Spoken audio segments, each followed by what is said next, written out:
Bom dia, meus amigos.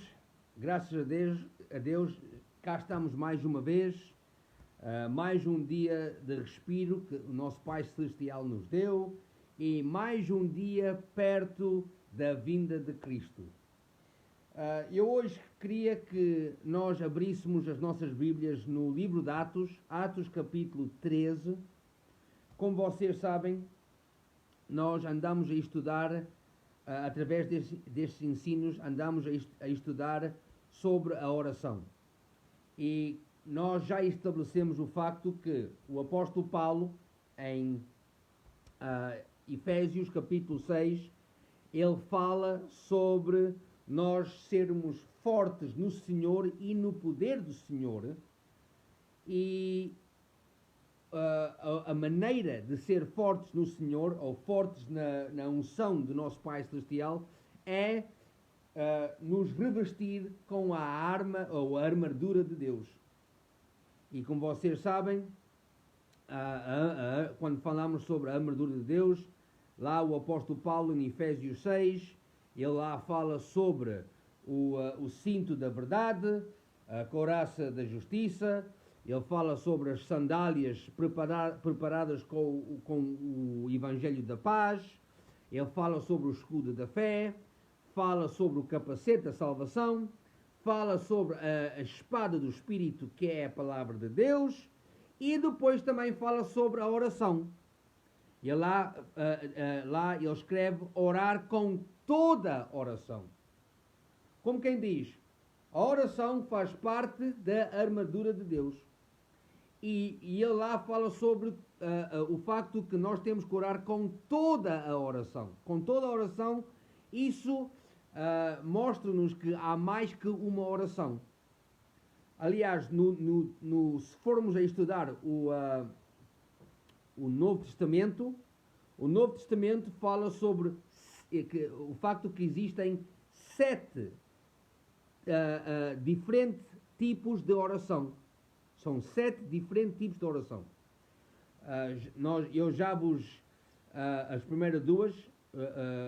os primeiros 2 tipos de oração, nós já falámos acerca disso.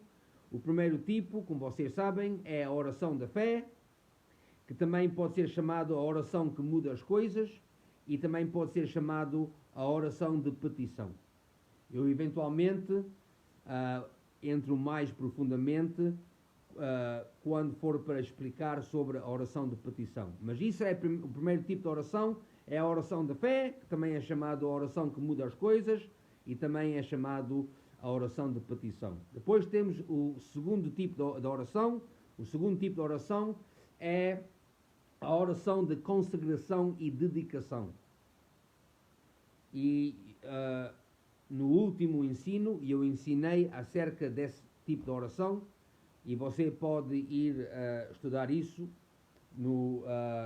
na gravação do último ensino. Depois temos o terceiro tipo de oração, que é a oração de louvor e adoração. E nós vamos entrar nesse tipo de oração hoje. É a oração de louvor e adoração. Depois temos o quarto tipo de oração, que é a oração unida. Isso é quando os crentes estão juntos a orar ao mesmo tempo altamente. E o livro de Atos fala disso, e até o Antigo Testamento.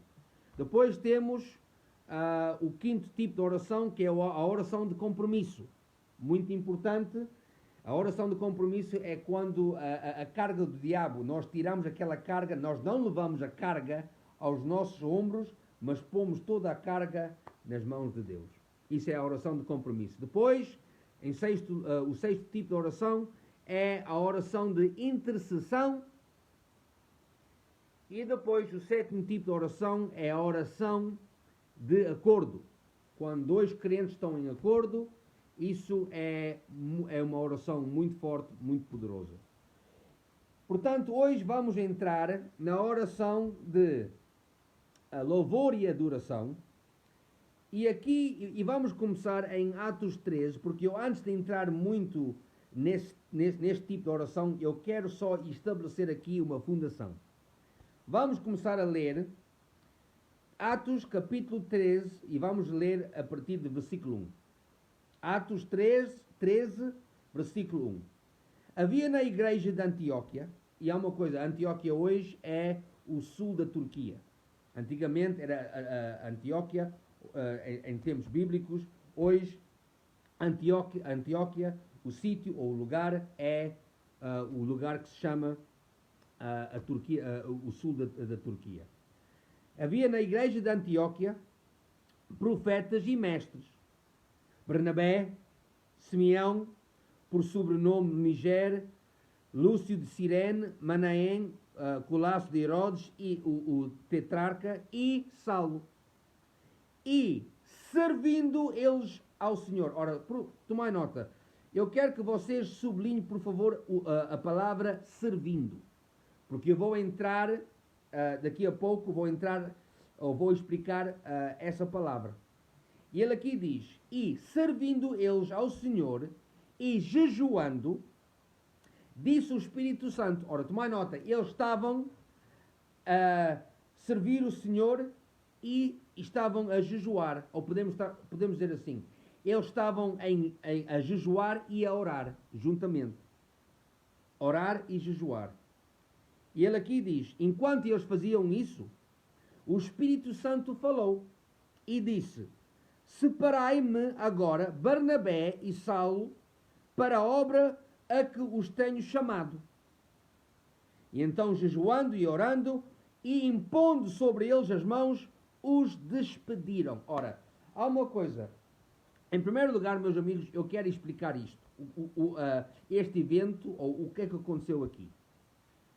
Neste dia, quando as mãos foram impostas sobre Saulo e Barnabé, como vocês sabem, Saulo eventualmente é chamado o apóstolo Paulo. Saulo, o nome hebraico, Paulo, o nome grego. E a coisa é que não foi neste dia que Saulo e Barnabé se perceberam que eram chamados para ser apóstolos. Foi neste dia que os dirigentes desta igreja reconheceram que eles tinham que ser separados para o chamado do ofício do apóstolo. Há uma coisa, o apóstolo Paulo, no livro de Galatas, em Galatas capítulo 1, versículo 15, o apóstolo Paulo diz que já quando ele estava no ventre da mãe dele, já ele estava a ser feito para ser separado para o ofício do apóstolo. Já ele era chamado, já quando ele estava dentro do ventre da mãe dele, já ele tinha o chamado, já quando ele estava a ser construído dentro do ventre da mãe dele, já ele estava a ser construído pelo Deus para cumprir o chamado dele, que era o chamado de quê? De apóstolo. Como vocês sabem, o livro de Efésios, o apóstolo Paulo, Saulo de Tarsos, escreve lá no livro de Efésios, capítulo 4, versículo 11, ele fala sobre os 5 ministérios. E os 5 ministérios é o ministério ou o ofício do apóstolo, o profeta, o evangelista, o pastor e o mestre.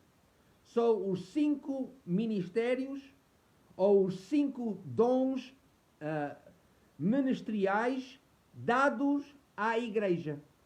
Dado à igreja. E o que é que acontece, meus amigos? Não foi neste dia que Saulo e Barnabé se perceberam que eram chamados para ser apóstolos. Saulo e Barnabé já sabiam que eram chamados para ser apóstolos. Foi neste dia que eles foram separados para cumprir ou para entrar nesse ofício. Ora, eu estou a dizer isto porquê? Porque há muita gente que diz, sabe, irmão Rudy, eu hoje recebi uma profecia na igreja, ou alguém profetizou sobre mim. Ora, uma coisa é certa, muitas vezes, meus amigos, o crente chama a palavra de sabedoria e a palavra de conhecimento, e chamam isso a profecia. E não estão enganados. Mas a coisa é isto, quando nós falamos sobre a palavra de sabedoria e a palavra de conhecimento, quando se for a ler o livro de Coríntios, 1 Coríntios capítulo 12, lá, mais uma vez, o apóstolo Paulo é o autor dessa carta à igreja dos Coríntios. Lá o apóstolo Paulo fala sobre 9 dons do Espírito. Existem 9 dons do Espírito Santo e são divididos em 3 grupos. Os 3 grupos, o primeiro grupo é os dons da revelação, o segundo grupo é os dons do poder e o terceiro grupo é os dons vocais. Ora, a palavra de sabedoria e a palavra de conhecimento são 2 dons que pertencem ao grupo dos dons da revelação, porque são dons que o Espírito Santo revela. É quando as coisas são sobrenaturalmente revelado. É quando tudo é sobrenaturalmente, através do Espírito Santo, revelado. E o que é que acontece? Muitas vezes, o que as pessoas chamam a profecia, meus amigos, é um desses dons, é um dos 9 dons do Espírito, que pertence ao grupo dos dons vocais. Mas a profecia, ou o dom simples da profecia, é para edificar, confortar e exortar. Nós, quando somos usados no dom da profecia, ou no dom simples da profecia, é sempre para exortar, confortar e edificar a igreja. Nunca para botar ninguém abaixo, mas sempre para edificar essa pessoa, confortar e exortar. E a coisa é que muitas vezes, quando uma palavra é dada a alguém, ou uma profecia é dada, muitas vezes é uma palavra de conhecimento ou uma palavra de sabedoria. E o veículo no qual a palavra é realizada é a profecia. A profecia é o veículo no qual a palavra de sabedoria ou a palavra de conhecimento é realizada ou é dada. A profecia é o veículo. E é por causa disso que muita gente muitas vezes diz: eu hoje recebi uma profecia na igreja. Que não é verdade, não é engano, não é erro. Mas a profecia muitas vezes é o veículo de qual forma a palavra de conhecimento ou a palavra de sabedoria é dada ou realizada. Ora, a coisa é isto. Nunca se esquecem, meus amigos, que a profecia, quando alguém tem uma palavra para você, ou quando alguém quer profetizar sobre você, nunca se esqueça que a profecia, ou qualquer palavra que é dada a si, a profecia nunca é uma revelação, é sempre uma confirmação. Tomai nota. A profecia nunca é uma revelação, tem que sempre ser uma confirmação. Isso quer dizer o quê? Por exemplo, se alguém disser assim, fulano tal, ou irmão ou irmã tal, Deus está a dizer a mim que você tem que fazer as malas porque Deus está a chamar você à China. Deus está a chamar você para ir pregar à China, então começa a pôr as coisas em ordem, você vai para a China. Ora, uma coisa é certa, se Deus não falou isso primeiro a si, então, meu senhor, minha senhora, isso não é uma confirmação, isso é uma revelação, e isso não vem do Espírito, isso vem da carne. Porquê? Porque qualquer profecia que você receber tem que ser uma confirmação. Isto quer dizer o quê? Que Deus falou consigo primeiro. E a única coisa que aquela pessoa vai dizer, ou vai fazer, quando dá uma profecia ou dá assim uma palavra, é confirmar aquilo que Deus já falou para si. Aquilo que Deus já tem posto dentro de si. Então, se Deus não disse assim, que você vai pregar na China, então, meus amigos, isso não vem de Deus. Então não vá. Porque se você for, você vai encontrar muito problema. Você vai estar fora da vontade de Deus, e fora da vontade de Deus é muito perigoso, é um sítio muito triste. Estar fora da vontade de Deus. E a coisa é que qualquer palavra que é dada a si, tem que ser uma confirmação. Se Deus não falou consigo primeiro, então aquela pessoa, o que está a dar a si, não é uma confirmação. E há uma coisa, as pessoas podem errar, as pessoas podem cometer um erro. Eu sei disso. Às vezes a pessoa, em vez de ouvir, o Espírito está a ouvir, está a dizer coisas através da carne, que não é aquilo que Deus quer para si. Mas você tem que estar muito atento. Ora, se Deus começou a lidar consigo para ir a pregar a palavra na China, e essa pessoa depois vir confirmar isso consigo, muito bem. Aí depois Deus vai começar a abrir as portas. Deus, por favor, não vá à frente de Deus. Esteja sempre atrás dele. Deixe que o Espírito Santo lide você e é ele que vai guiar e liderar você. Ora, a coisa é que se Deus falou isso para si, se Deus já tem dito isso a si, e aquela pessoa o que vai fazer é confirmar isso consigo, então muito bem, mas depois Deus é que abre as portas, deixe que Deus abra as portas, Ele é que abre, Ele é que põe tudo em ordem, para você depois tomar o passo da fé e ir pregar na China, ou ir pregar em qualquer sítio ou lugar que Deus queira, que seja a vontade de Deus. E a coisa é que, meus amigos, não foi neste dia que Saulo e Barnabé se perceberam que eram chamados para ser apóstolos. Eles já sabiam. Então aqui o que os dirigentes fizeram, isto aqui não era uma revelação, isto era simplesmente uma confirmação que Saulo e Barnabé eram chamados para ser apóstolos e isto foi sempre uma confirmação que eles agora tinham que ser quê? Separados. Foi por causa disso que eles impuseram as mãos sobre, depois de jejuar e orar, impuseram as mãos sobre Saulo e Barnabé para que eles fossem separados para aquele chamado. Ora, há uma coisa, quanto à imposição das mãos, há muita gente que não sabe sobre a imposição das mãos. Muitas vezes pessoas veem um pregador na televisão, um evangelista, a impor mãos sobre alguém e as pessoas perguntam, porque é que aquela pessoa está a impor as mãos? Porque é que esta coisa de imposição de mãos? É muito fácil.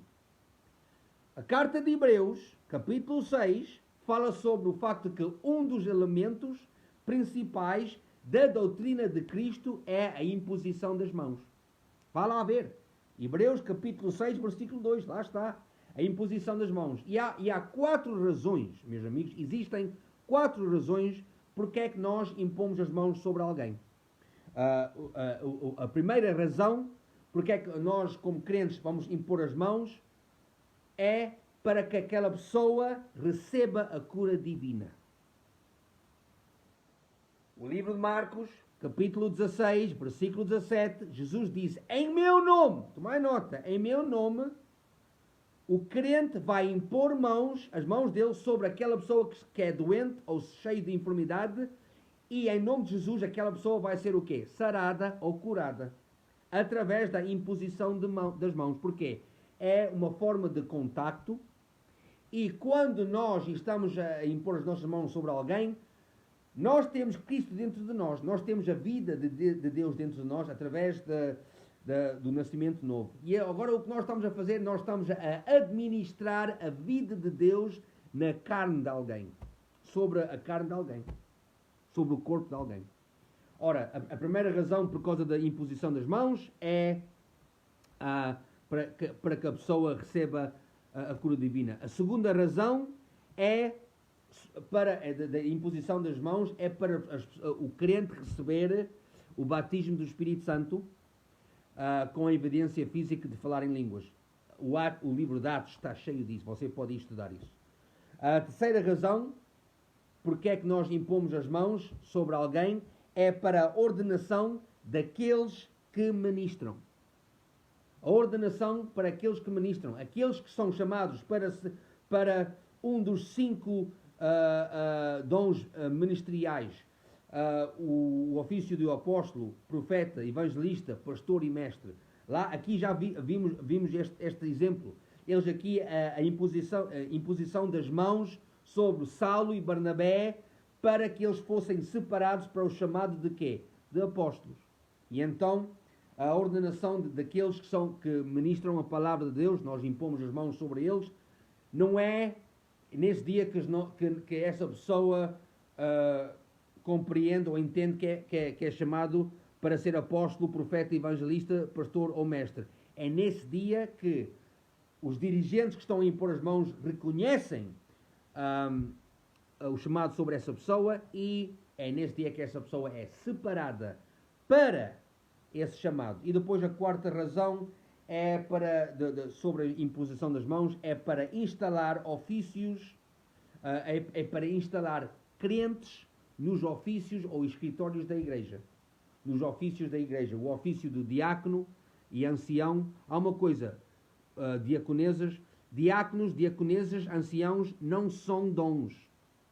Os dons ministeriais é o dom do apóstolo, profeta, evangelista, pastor e mestre.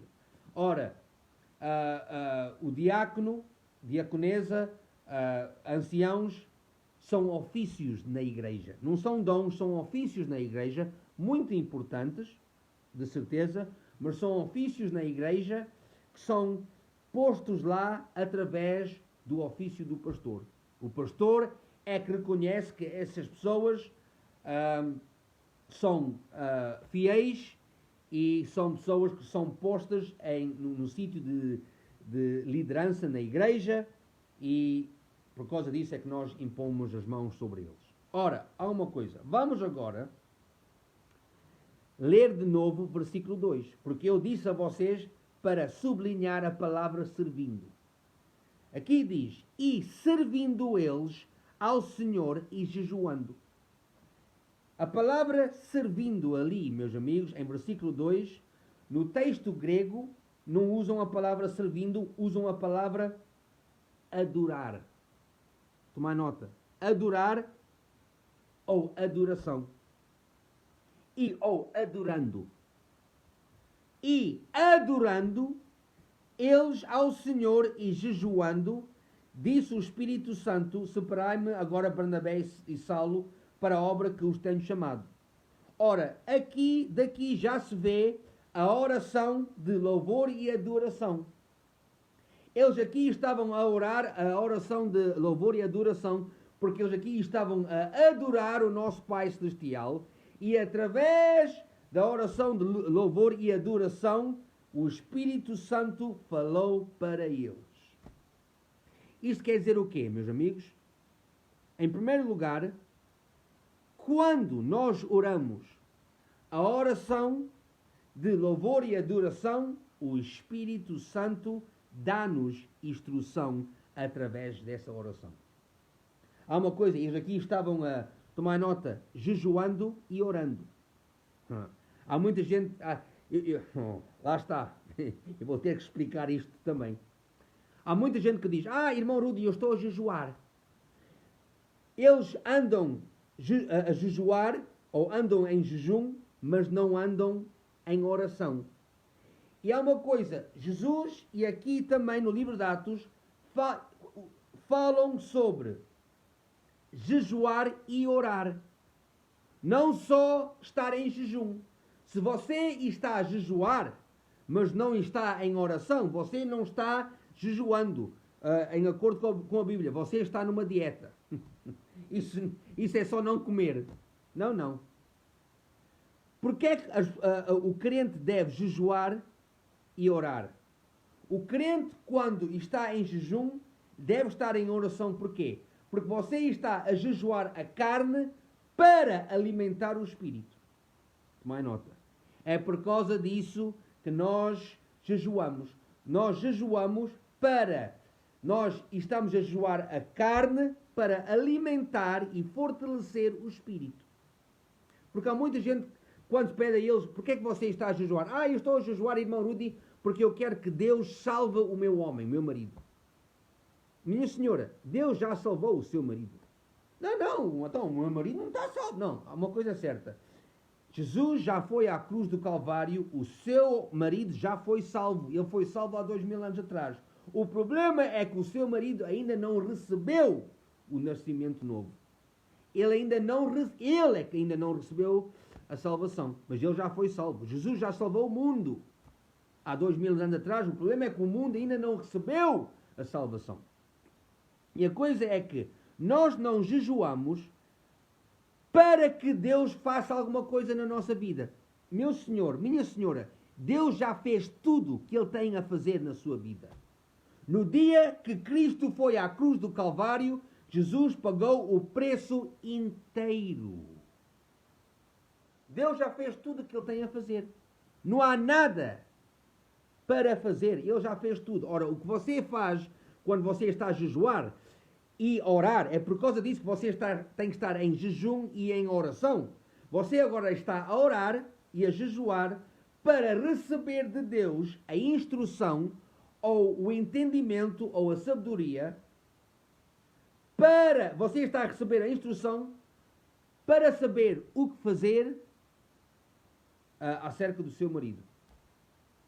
Você não está a jejuar para que Deus faça alguma coisa. Você está a jejuar para receber a instrução daquilo que o Espírito Santo quer que você faça acerca do seu marido, ou acerca da circunstância onde você se encontra, qualquer situação que você está a passar na sua vida. Você, quando está em jejum, a jejuar e em oração, você está a orar e a jejuar para receber sabedoria, para receber a instrução, para saber o que fazer acerca daquela circunstância. Você não está a jejuar para que Deus faça alguma coisa. Deus já fez tudo o que tem a fazer. Você está a jejuar e a orar para receber instrução daquilo que você tem que fazer para sair daquela situação ou daquela circunstância. E o que é que acontece é, eles aqui tinham estado a jejuar, já estavam jejuando, estavam orando, e através da oração, de louvor e adoração, o Espírito Santo deu a eles a instrução. Deus, muitas vezes, quando nós estamos a adorar o nosso Pai Celestial, é aí quando o Espírito Santo fala ao nosso coração. Ora, vamos agora ler Mateus capítulo 21. Mateus capítulo 21. Aqui em capítulo 21 fala sobre a oração de louvor e adoração. Mateus capítulo 21, meus amigos, o que acontece é isto. Como vocês sabem, aqui mostra-nos o facto que Jesus agora estava num sítio chamado Betania. Ele estava lá, ele ficou lá porque era a última semana dele antes de ele ir à cruz. Jesus, a base do ministério dele era um sítio chamado Capernaum. Mas ele depois, na última semana dele estar aqui neste mundo, ele depois deixou Capernaum e depois ele estava em Betania, onde morava Lázaro, Marta e Maria. Lázaro, o homem que ele ressuscitou da morte, eram amigos deles, e Jesus estava lá, porquê? Porque Betania era simplesmente 4 km, 2 milhas, 4 e tal quilómetros de Jerusalém, era mais perto. E então ele estava de ida e volta ao templo todos os dias, nesta semana. E o que é que acontece? Vocês lembram-se que Jesus, ele o que faz foi, ele pediu aos discípulos para trazer um jumentinho.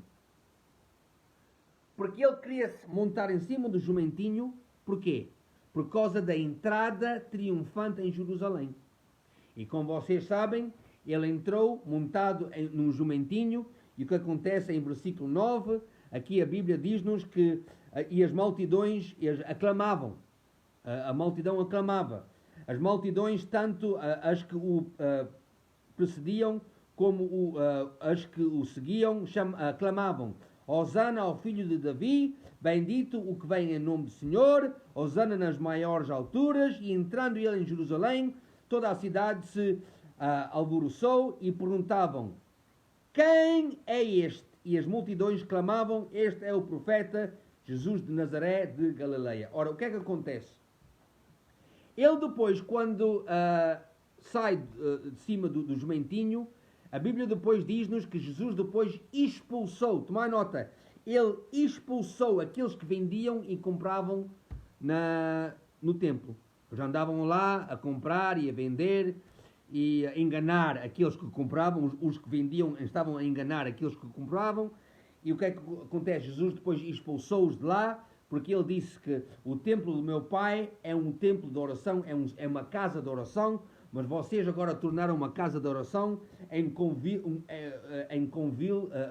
de salteadores. E o que é que acontece? Ele depois os expulsou. Ora, tomai nota, versículo 14. Vieram a ele no templo cegos e coxos, e eles os curou. Mas vendo os principais sacerdotes e os escribas maravilhas que Jesus fazia, e os meninos, tomai nota agora, os meninos clamando: Hosana ao filho de Davi, indignaram-se e perguntaram-lhe: ouves o que estes estão a dizendo? Respondeu-lhe Jesus: sim, nunca lestes. Ora, tomai nota. Jesus aqui começa a citar Salmo capítulo 8. Um salmo de Davi. Ele aqui diz, Jesus disse-lhe: sim, nunca lestes. Da boca de pequeninos e crianças de peito ou de bebés, tiraste perfeito louvor. E deixando-os, saiu da cidade para Betania, onde pernoitou. Ora, tomai nota. Ele aqui começa a citar Salmos capítulo 8, acerca de os pequeninos e os bebés que Deus tirou perfeito louvor. Ora, vamos agora ler Salmos capítulo 8 e vamos ver o que é que Davi escreveu. Salmos capítulo 8, e aqui diz, versículo 1, Salmos 8, versículo 1. O Senhor, Senhor nosso, quão magnífico em toda a terra é o teu nome, pois expuseste nos céus a tua majestade. Tomai nota, versículo 2. Prestem atenção. Da boca de pequeninos e crianças de peito, ou de bebés, foi aquilo que Jesus falou ali em Mateus 21. Foi isto que ele citou. Da boca de pequeninos e crianças de peito, suscitaste força. Ou, outras traduções dizem, ordenaste força. Mas espera aí. Não foi isso que Jesus citou. Jesus, em Mateus 21, disse, através de pequeninos e de crianças de peito ou de bebés, tiraste perfeito louvor. Mas Davi aqui não diz isso. Davi diz suscitaste ou ordenaste força. Porquê é que Jesus disse tiraste perfeito louvor e porquê é que Davi disse suscitaste ou ordenaste força? Porquê? Muito simples, meus amigos. Ele aqui diz suscitaste força, ordenaste força por causa dos teus adversários, para fazeres emudecer o inimigo e o vingador.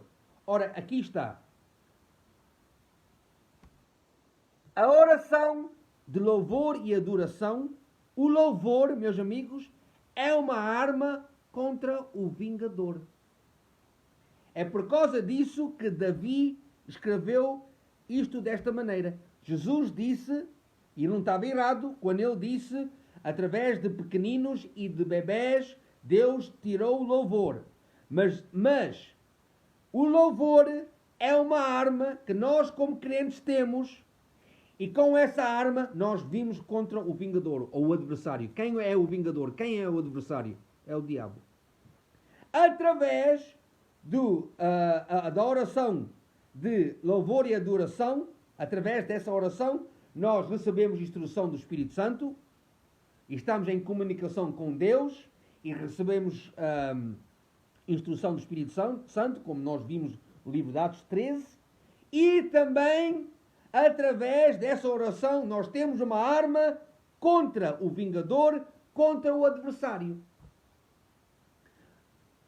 Aliás, eu vou já dizer uma coisa.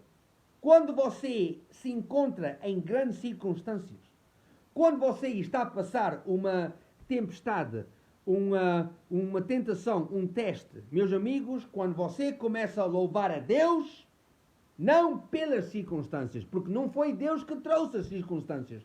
Quem traz as circunstâncias é quem? É o adversário, é o vingador, é o diabo. Ele é que traz. Você não vai louvar a Deus pelas circunstâncias, você vai louvar a Deus dentro das circunstâncias. Porquê? Porque o louvor é uma arma contra o vingador e, através do louvor, você começa a ficar forte. O louvor fortalece o crente.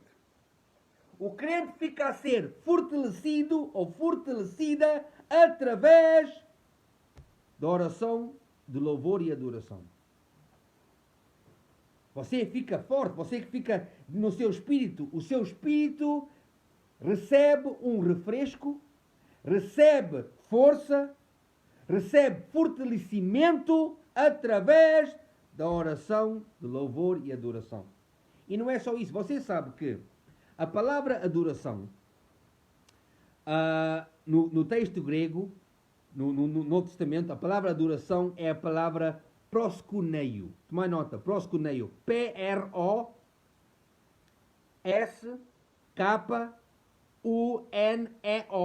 Proskuneio.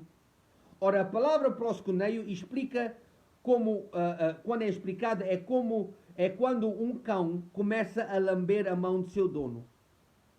O cão começa a lamber, quando o dono dá a mão ao cão, o cão começa a lamber a mão do dono. Por quê? Porque o cão é dependente do dono. O cão é dependente do dono. O dono é que dá ao cão a comida, a água e o carinho.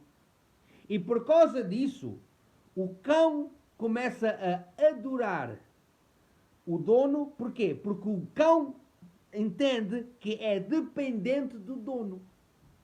Ora, nós adoramos o nosso Pai Celestial por quê? Porque nós somos dependentes dele. Tal como o cão é dependente do seu dono, nós somos dependentes do nosso Pai. É Ele que nos dá o amor dele, é Ele que nos dá carinho, é Ele que vai fornecer todas as nossas superioridades. As nossas necessidades. É Ele que vai fornecer todas as nossas necessidades, é Ele que vai fornecer todos os nossos desejos. É Ele que vai fornecer e suprir. E então nós somos dependentes do nosso Pai Celestial. E é por causa disso que nós o adoramos. E então o louvor, a oração de louvor e adoração faz com que nós recebemos a instrução do Espírito Santo. Através desta oração Ele fala para nós. Através desta oração nós temos uma arma contra o diabo e ficamos cada vez mais fortes no espírito. Recebemos fortalecimento através desta oração. E através desta oração mostramos ao nosso Pai Celestial que nós somos dependentes dele. Tal como um cão é dependente do seu dono, nós somos dependentes dele. Adoramos o nosso Pai por causa disso. Ora, em conclusão, a quarta razão porque é que nós oramos a oração da adoração, de louvor e adoração, é porque através da oração de louvor e adoração, meus amigos, nós também nós recebemos a nossa libertação. Tomai nota. A oração de louvor e adoração é ligada à nossa libertação. Vamos acabar com o livro de Atos, capítulo 16. Atos, capítulo 16, eu acho que eu ainda não acabei ou vou concluir este tipo de oração. E eu depois posso concluir isto no próximo ensino. Porque há ainda mais para eu ensinar sobre isto, acerca disto. Mas vamos concluir e ficamos por aqui hoje em Atos 16. Em Atos 16, a Bíblia mostra-nos que Paulo e Silas foram açoitados e presos. Ora, não foram açoitados e presos porque fizeram mal. Há muita gente que diz, irmão Rudy, sabe, eu não sei porque é que eu estou a passar estas coisas na minha vida, ou circunstâncias, eu estou a passar aflições. No texto grego, a palavra aflição, no texto grego quer dizer tentações, testes, tribulações. E há muita gente que pensa que, porque eles andam na vontade de Deus, e quando se anda na vontade de Deus, que uma pessoa nunca passa circunstâncias, ou nunca passa problemas, ou nunca tem tribulações, testes e tentações. Meus amigos, isso é uma mentira. O apóstolo Paulo diz-nos em Atos 14, 22, que entra-se no reino de Deus através de muitas tentações, tribulações, testes. Através de muitas aflições. Só que, na vontade de Deus, temos vitória. Recebemos vitória sobre as aflições. E ora, Paulo e Silas não eram presos, ou açoitados e presos, porque fizeram mal.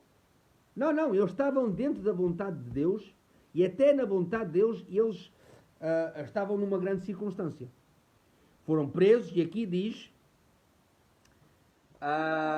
em versículo 20, vamos ler versículo 20. E levando-os aos pretores, disseram: estes homens, sendo judeus, perturbam as nossas cidades. Isto aqui eram falsos testemunhos que estavam a mentir sobre Paulo e Silas, ou Saulo de Tarso, propagando costumes que não podemos receber nem praticar porque somos romanos. Levantou-se a multidão unida contra eles e os pretores, rasgando-lhes as vestes, mandaram açoitá-los com varas. E depois de lhes darem muitos açoites, os lançaram no cárcere ou na prisão, ordenando ao carcereiro que os guardasse com toda a segurança. Este, recebendo tal ordem, levou-os para a cárcere ou para a cadeia interior e lhes prendeu os pés no tronco. Lá eles estavam presos. Tomai nota, versículo 25 agora. Por volta da meia-noite. Ora, a meia-noite, meus amigos, é a hora mais escura da sua vida. Isso é a hora quando as circunstâncias estão a apertar. Essa é a hora quando o diabo está a pôr aquela pressão toda sobre você. É a hora da pressão. É a hora quando a escuridão está cada vez menos, menos clara e mais escura. É quando você está mesmo na hora das trevas, à meia-noite. Mas tomai nota o que é que o apóstolo Paulo e Silas fizeram. Porque a maioria de crentes o que fazem é que começam logo a murmurar, reclamar à meia-noite. Ou na hora da escuridão. Começam logo a dizer: Deus, onde é que tu andas? Deus, eu estou aqui a fazer a tua vontade. Porque é que isto aconteceu a mim? Deus, sabe, Deus, eu frequento a minha igreja, eu sou o dirigente na igreja, dou o meu dízimo, meu pai, e porque é que isto... Eu faço parte do grupo na igreja que dá a comer aos pobres e que ajuda os mendigos, e porque é que isto está-me a acontecer a mim, meu pai? Isso é a atitude de muito crentes. Mas a atitude de Paulo e de Barnabé, na hora mais escura da sua vida, não foi essa. Tomai nota da atitude deles. Versículo 25. Por volta da meia-noite, Paulo e Silas oravam e cantavam louvores a Deus. Cá está. Oravam. Outras traduções dizem adoravam e louvavam a Deus. Aqui está a oração de louvor e adoração. O que é que esta oração está a fazer?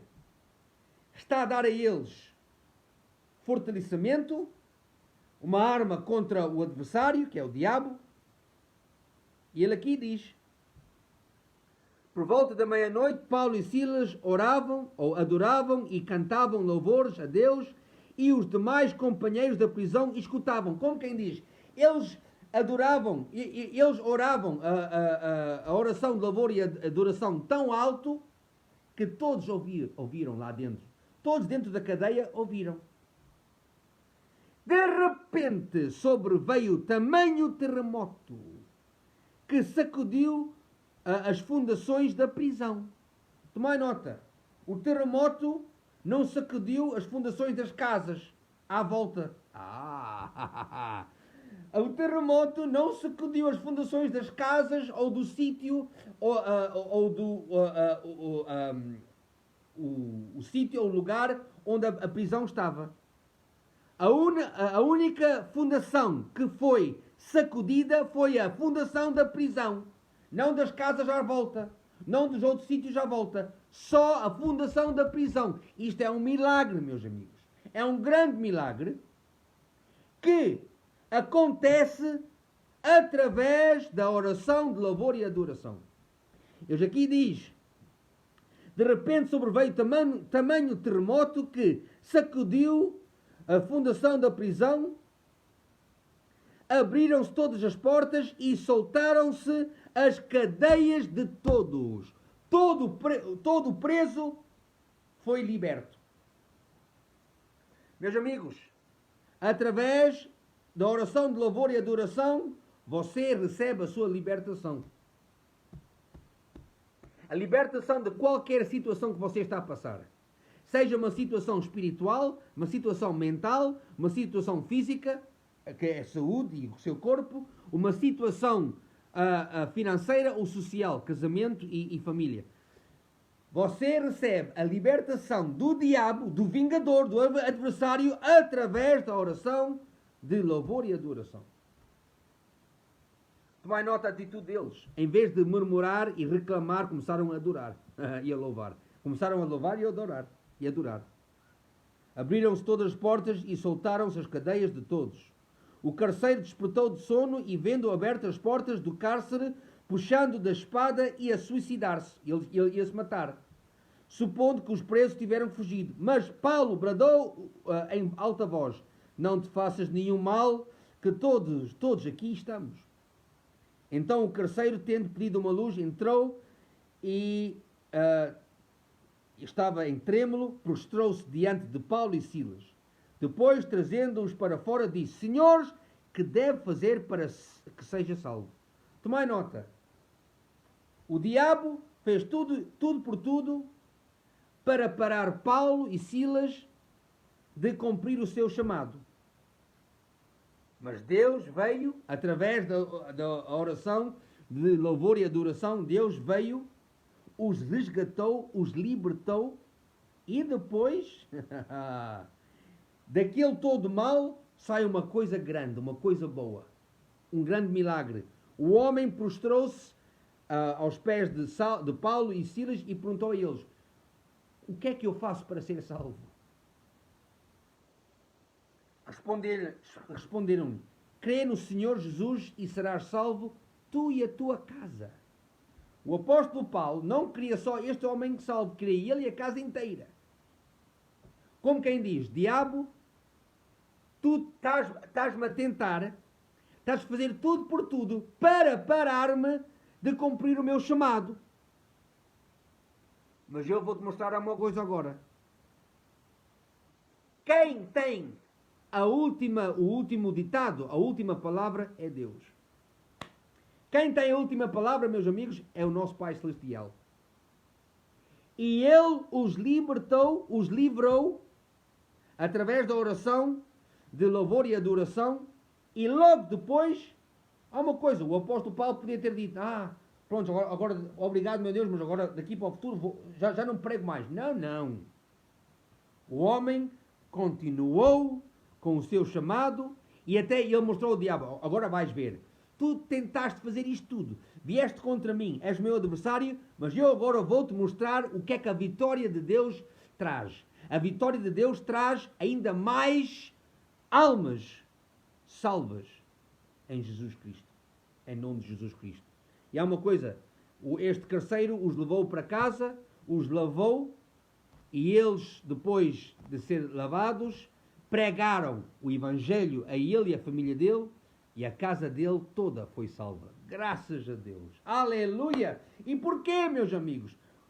Paulo e Silas receberam a sua liberdade através da oração de louvor e adoração.